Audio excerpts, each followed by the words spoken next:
Hi friends, welcome to my channel. సుమిత్రని కాపాడి నిజాన్ని బయటపెట్టిన దాసు, జ్యోత్స్న చెంప పగలగొట్టిన శివనారాయణ.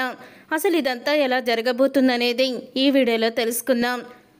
సుమిత్ర అయితే దశరథ మాటలకి చాలా బాధపడుతూ ఉంటుంది.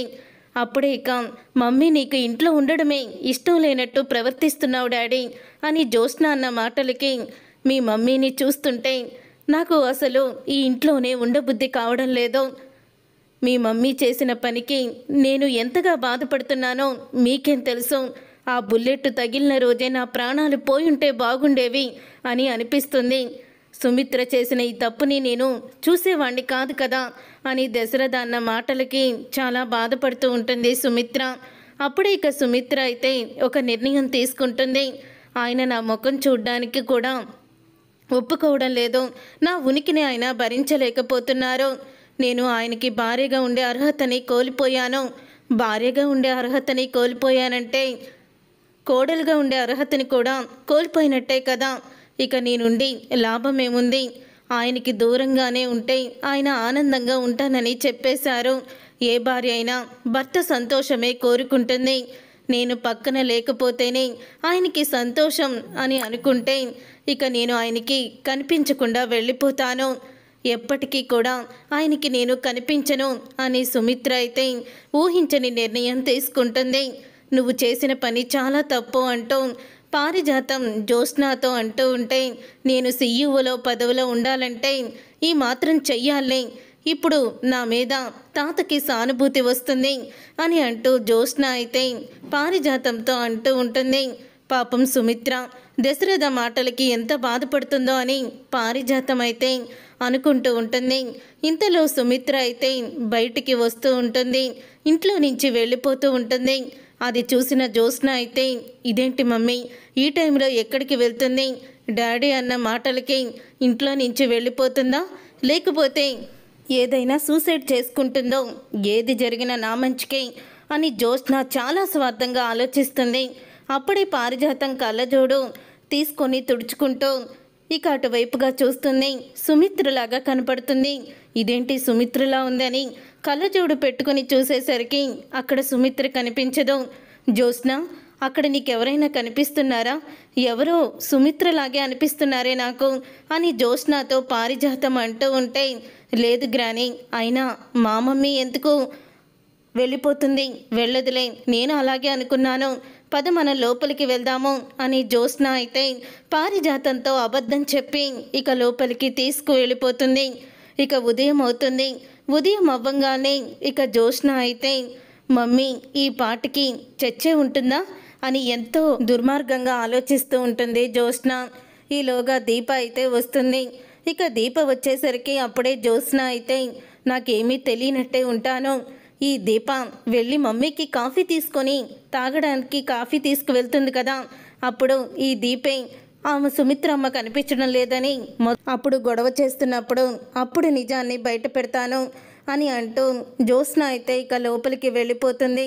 తరువాత ఇక దీప ఎప్పట్లాగానే కాఫీ తీసుకొని సుమిత్ర గదిలోకి అయితే వెళ్తుంది. ఇక సుమిత్ర గదిలోకి వెళ్ళిన తర్వాత సుమిత్ర అయితే కనిపించదు. కానీ సుమిత్ర అయితే ఒక లెటర్ అయితే రాస్తుంది. ఇక ఆ లెటర్ని చూసి ఒక్కసారి దీప షాక్ అయిపోతూ బావా అంటూ గట్టిగా అరుస్తుంది. దాంతో ఇక అందరూ కూడా లోపలికి నుంచి బయటికైతే వచ్చేస్తారు. అప్పుడే ఇక ఏమైంది దీప అని అడుగుతూ ఉంటాడు కార్తీక్ అయితే. సుమిత్రమ్మ ఈ లెటర్ రాసి పెట్టి ఎక్కడికో వెళ్ళిపోయింది, గదిలో కూడా లేదు అని దీప అయితే ఏడుస్తూ చెప్తుంది.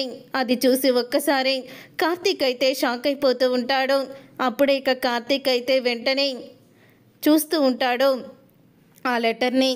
నేను ఆయనకి భార్యగా ఉండే అర్హత లేదు. ఆయన మనసులో నేను లేనప్పుడు ఈ ఇంట్లో కోడలుగా కూడా నాకు స్థానం లేదు. ఏ భార్య అయినా భర్త సంతోషాన్ని కోరుకుంటుంది. నేను కనిపించకుండా ఉంటేనే ఆయనకి సంతోషంగా ఉందని ఆయన అన్నారు. అందుకని ఆయనకి కంటికి కనిపించకుండా నేను వెళ్ళిపోతున్నాను. ఇలా చేసినందుకు నన్ను క్షమించండి. నేను వెళ్ళిపోయినందుకు ఎవ్వరూ కూడా కారణం కాదు అని సుమిత్ర అయితే లెటర్ రాస్తుంది. ఇక ఆ లెటర్ చూసి ఒక్కసారే కుప్పకూలిపోతాడు కార్తీక్ అయితే. ఇంతలో ఇక జ్యోత్స్న అయితే వస్తుంది. జ్యోత్స్న ఆ లెటర్ చూసి మమ్మీ అంటూ గట్టిగా అరుస్తుంది. చూసావా డాడీ, చూసావా నువ్వన్న మాటలకి మమ్మీ ఇంట్లో నుంచి వెళ్ళిపోయింది అని అంటూ జ్యోత్స్న నాటకం మొదలు పెడుతుంది.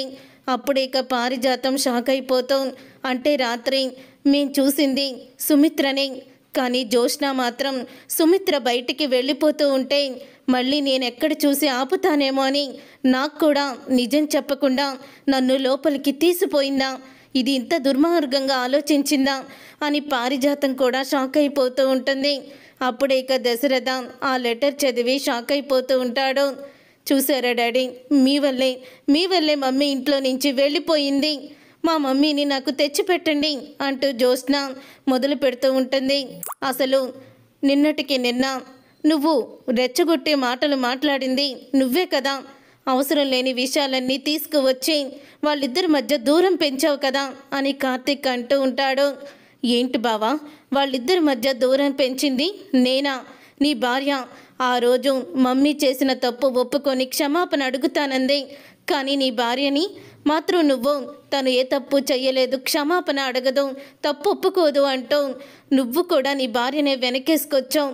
అసలు ఈ ఇంట్లో గొడవలన్నిటికీ కారణం నీ భార్య దీపే అని అంటూ జ్యోత్స్న అయితే వెళ్ళిపోవే ఇక్కడి నుంచి, వెళ్ళిపో, నువ్వు వచ్చిన దగ్గర నుంచి మా ఇంట్లో ప్రశాంతత లేదు, ఎంతో సంతోషంగా ఉన్న మా ఇల్లు నరకంలా మారింది, ఈరోజు మా మమ్మీని మాకు పూర్తిగా దూరం చేసావు కదే అంటూ సుమిత్రని దూరం అయిపోయిందని దానికి కారణం దీపే అని ఇక జ్యోత్స్న అయితే నాటకం ఆడుతూ ఉంటుంది. ఏంటి తాత, నువ్వేమి మాట్లాడవేంటి అని అడుగుతూ ఉంటే, ఏం మాట్లాడను, శివపార్వతుల్లాగా కొడుకు కోడలు నా ఎదుటనే సంతోషంగా ఉంటే చూసి ఆనందపడేవాణ్ణి, కానీ వాళ్ళిద్దరూ మాట్లాడకపోయేసరికి ఎలాగైనా వాళ్ళని కలపాలని అనుకున్నాను, కానీ దశరథ ఇలా మాట్లాడతాడని, దశరథ మాటలకి సుమిత్ర ఇలా వెళ్ళిపోతుందని అసలు కూడా అనుకోలేదు.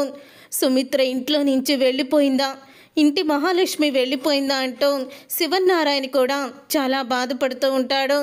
ఇక శివన్నారాయణ అలా బాధపడుతూ ఉంటే, తాత అత్త ఎక్కడికి వెళ్దాం, నేను అత్తని తీసుకొస్తాను అని అంటూ కార్తీక్ అయితే ఇక అక్కడి నుంచి వచ్చేస్తాడు.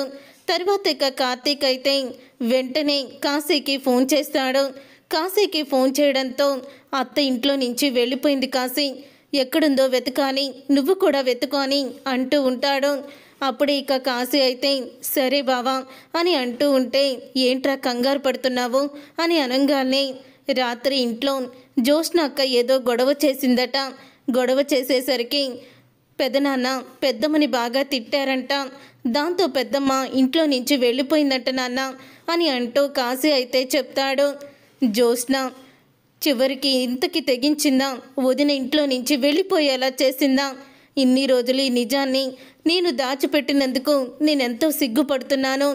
జ్యోత్స్న తన స్థానాన్ని కోల్పోకుండా మనుషుల మధ్య విభేదాలను పెట్టి ఒకరికొకరు గొడవలు పెట్టి విడిపోయేలా చేస్తుంది, ఇప్పుడు వదిన ఎక్కడుందో వెతకాలి అని దాసు కూడా వెతుకుతూ ఉంటాడు. ఇక అలా దాసు, కాశీ, కార్తీక్ అందరూ కూడా అన్ని వైపులా కూడా వెతుకుతూ ఉండగా ఇక దాసుకైతే ఒక చోట సుమిత్ర అయితే కనపడుతుంది. సుమిత్ర ఒక కొండ మీదకి ఎక్కుతూ ఉంటుంది. అలా సుమిత్ర కొండ మీదకి ఎక్కేటప్పుడు అప్పుడే ఇంకా దాసు అయితే సుమిత్రని చూస్తాడు. వదిన వదిన అంటూ ఇక వెనకాలే పరిగెత్తుకుంటూ వెళ్తూ ఉంటాడు. అప్పుడే సుమిత్ర ఇక వినిపించుకోకుండా కొండ ఎక్కుతూనే ఉంటుంది.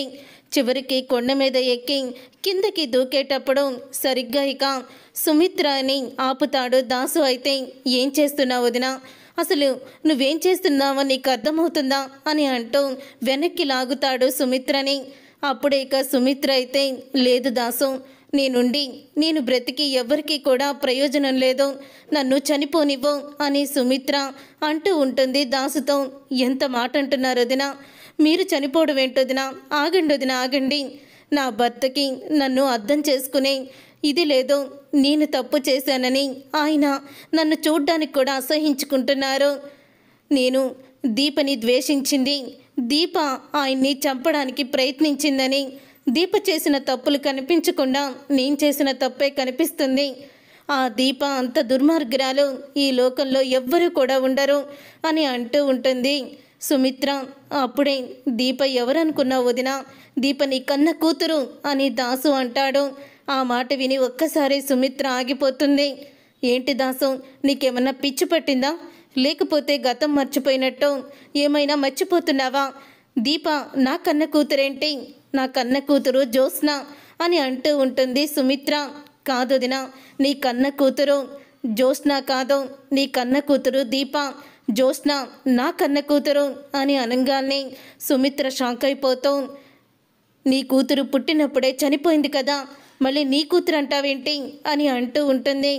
అవును వదినా, నీకొక నిజం చెప్పాలి. ఆ రోజు మా ఆవిడ నువ్వు ఇద్దరూ కూడా ఒకేసారి డెలివరీకి హాస్పిటల్కి వచ్చినప్పుడు ఇద్దరికీ కూడా ఆడపిల్లలే పుట్టారు. అప్పుడే మా అమ్మలో స్వార్థం మొదలయ్యింది. శివన్నారాయణ గారు నన్ను ద్వేషించి మిమ్మల్ని బాగా చూసుకుంటున్నారని ఓర్చుకోలేని మా అమ్మ ఆస్తి కోసం నా కూతురు చనిపోయిందని సృష్టించి నా కూతుర్ని నీ ఒడిలో పడుకోబెట్టి దీపని నీకు దూరం చేసింది. దీప బస్టాండ్లో సైదులు వదిలేశాడు చంపలేక. అప్పుడే దీపని కుబేర తీసుకువెళ్ళి పెంచుకున్నాడు. ఇది నిజం వదినా, ఇది నాలోనే ఇన్ని సంవత్సరాల నుంచి దాచిపెట్టుకున్న నిజం. దీపే నీ కన్న కూతురు వదినా అంటూ నిజాన్ని బయట పెడతాడు. దాసు చెప్పిన నిజాన్ని తెలుసుకొని ఒక్కసారి కుప్పకూలిపోతుంది సుమిత్ర. దీపని తన అన్న మాటలు అన్నీ కూడా గుర్తు చేసుకొని, ఏ కన్న తల్లి ఏ కన్న కూతుర్ని అనరాని మాటలు నేను దీపని అన్నాను. దీపకి తను నా కూతురు అని తెలుసా, నేనే తన తల్లినని తెలుసా దాసు, చెప్పు దాసు అంటే, అవునమ్మా తెలుసు, అందుకనే కార్తీక్ తనకి ఎన్ని అవకాశాలు వచ్చినా ఆ ఇంట్లో నుంచి వెళ్లకుండా అక్కడే ఉంటున్నాడు. దీపని మీకు దగ్గర చెయ్యాలని అల్లుడు అక్కడే డ్రైవర్గా పనిచేస్తున్నాడు అని దాసు అయితే అంటాడు. ఆ మాటలు విని ఇక ఏడుస్తూ కుమిలిపోతూ ఉంటుంది సుమిత్ర. అయితే ఇక ఇదంతా ఇలా జరుగుతూ ఉండగా ఇక పారిజాతం జ్యోత్స్నాని ఇక గదిలోకి లాక్కెళ్తుంది. గదిలోకి లాక్కెళ్ళి అడుగుతూ ఉంటుంది, రాత్రి ఇంట్లో నుంచి వెళ్ళిపోయింది సుమిత్రే కదా, సుమిత్ర వెళ్ళిపోయేటప్పుడు నువ్వు చూసావు కదా, చూసి నాకు అబద్ధం ఎందుకు చెప్పావు అని అడుగుతూ ఉంటుంది పారిజాతం.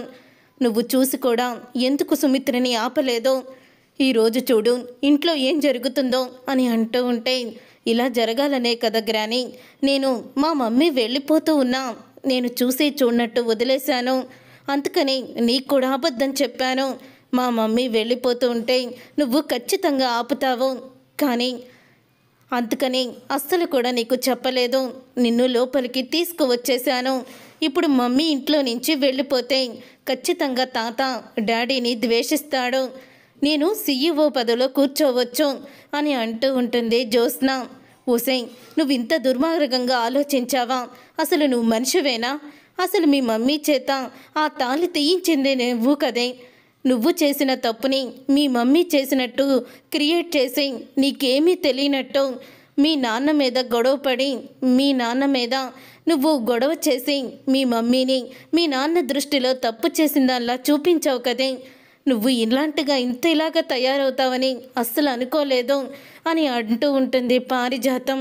అప్పుడే పారిజాతం జ్యోత్స్న మాటలు విని శివన్నారాయణ కోపంతో రగిలిపోతూ ఉంటాడు. జ్యోత్స్న అని గట్టిగా అరుస్తాడు. దాంతో ఒక్కసారే పారిజాతం జ్యోత్స్న ఇద్దరు కూడా ఉలిక్కి పడతారు. అప్పుడే ఇక జ్యోత్స్న అయితే శివన్నారాయణ చూసి షాక్ అయిపోతూ ఉంటుంది. అప్పుడే ఇక శివన్నారాయణ జ్యోత్స్నని ఇక బయటికి ఈడ్చుకొని వచ్చి హాల్లోకి చెంప పగలగొడతాడు. తప్పు చేసావు దశరథ, నువ్వు చాలా పెద్ద తప్పు చేసావు. నిజాలు తెలుసుకోకుండా ఈ దుర్మార్గురాలు చేసిన పనికి సుమిత్రని తప్పు పట్టావు. అసలు సుమిత్ర తాళి తీయడానికి కారణం ఎవరో తెలుసా? జ్యోత్స్నానే సుమిత్ర చేత తాళి తీయించి దీప పెళ్ళి ఆపాలని చూసింది అని అంటూ ఉంటాడు శివన్నారాయణ. అది విని ఒకేసారి దీప ఇక శివన్నారాయణ దశరథ అందరూ కూడా షాక్ అయిపోతూ ఉంటారు. ఆ రోజు ఆ పెళ్ళిని ఆపాలి, లేకపోతే నా మీద ఒట్టే అని సుమిత్రని కట్టిపడేసి కన్న ప్రేమని గుర్తు చేసి సుమిత్ర తప్పు చేసేలా చేసింది. పైగా సుమిత్ర తప్పు చేసిందని నువ్వు తిడుతూ ఉంటే తను చేసిన దాన్ని బయట పెట్టకుండా సుమిత్ర కావాలని తీసినట్టు అందరి ముందు జ్యోత్స్న నటించింది అని అంటూ ఉంటే అప్పుడే దశరథ వచ్చి జ్యోత్స్నాని చంప పగలగొడతాడు. జ్యోత్స్నాని చంప పగలగొట్టి, ఈరోజు నీ వల్ల నా భార్యని నేను దూరం చేసుకున్నాను. నా భార్యకి ఏదైనా జరగరాంది జరిగితే నిన్ను కూతుర్నని కూడా చూడను, ఏం చేస్తానో నాకే తెలీదు అని దశరథ అయితే జ్యోత్స్నాకి ఊహించని షాక్ ఇచ్చేస్తాడు. అప్పుడే ఇక దశరథకి దాసు అయితే ఫోన్ చేస్తాడు.